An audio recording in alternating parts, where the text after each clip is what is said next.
You're watching the award-winning GHS TV, Germantown Community Television, your hometown news and information station.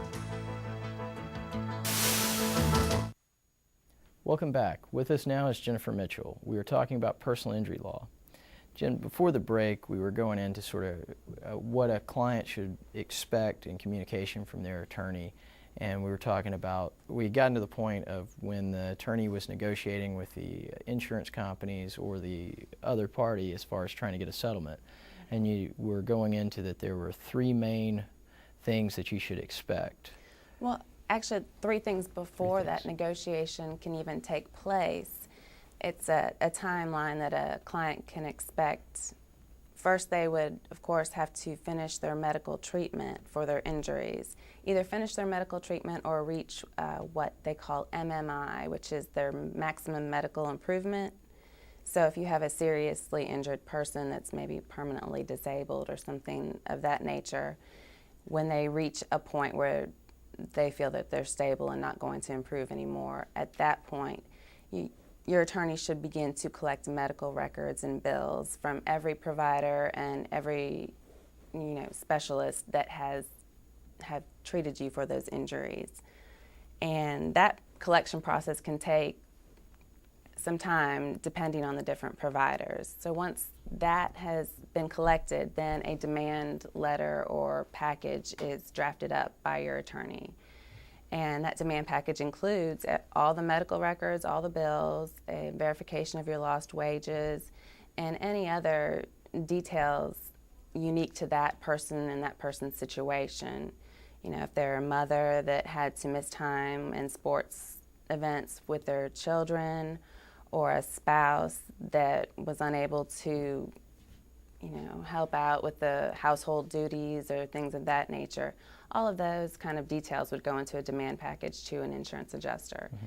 And then once that is drafted and ready and sent to the insurance company, you would expect them to review it. No more than 3 weeks would be the maximum I would expect, depending on the size of the package and the extent of the injuries. But if you reach a 3-week mark and you haven't heard from that insurance adjuster, you need to, contact your attorney and find out what's going on, and if the attorney's contacting the insurance adjuster at that point, and see where to go. Yeah, and as far as when that attorney sends out a demand package, is it sort of standard for them to send a copy of it to the client? Yes, it should be. I mean, you should always review something like that because, like I said, there are very unique situations. Each individual have their own personal damages and losses related to their injuries. So you want to review it for correctness and completion of everything. Okay.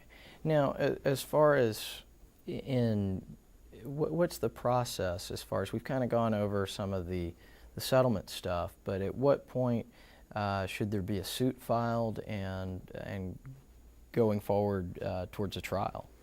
Well, in Tennessee, you have 1 year from the date of the accident in which to file a lawsuit for personal injuries.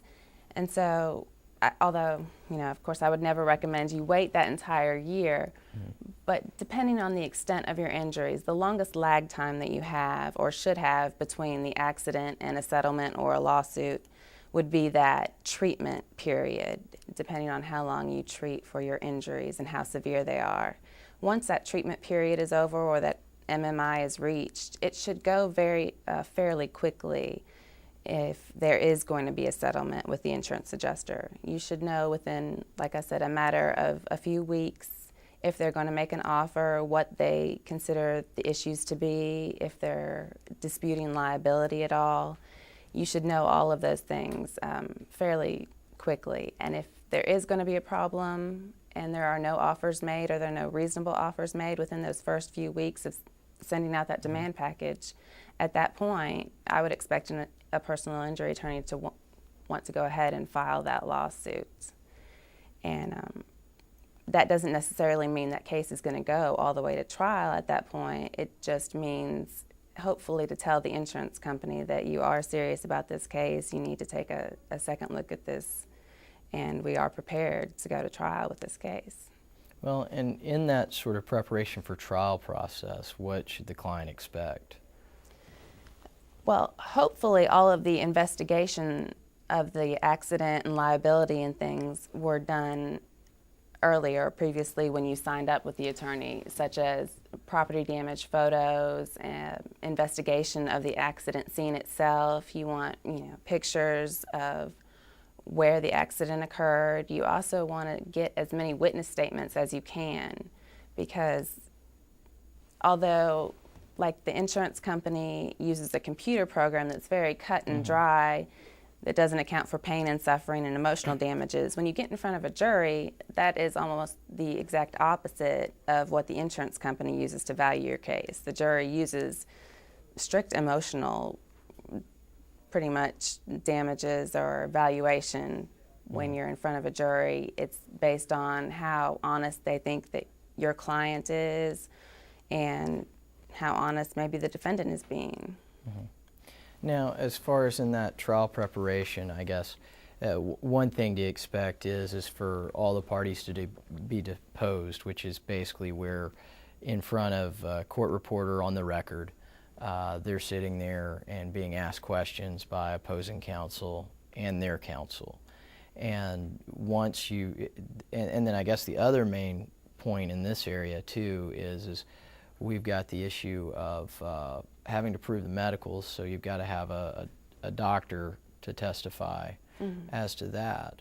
Now, I guess in this, once you get along that far, and it goes to trial, I mean, basically, I think everybody's got an idea that the trials look similar to what we see on Law and Order and all this grandstanding and stuff. And I guess just briefly, as we are running out of time here, but with that, I think you've given a good overview of all of this, and we thank you for being here, because our time is up for this edition of Legalese, and we'd like to thank our guest for taking time out of her busy schedule and sharing her thoughts and insights with us. If you'd like more information about Legalese or any other program on GHS TV, please refer to our website at www.ghstv.org. Thank you for joining us today. Be sure to join us next month for more discussion on legal topics. Until then, I'm Vince Perryman. Thank you for watching.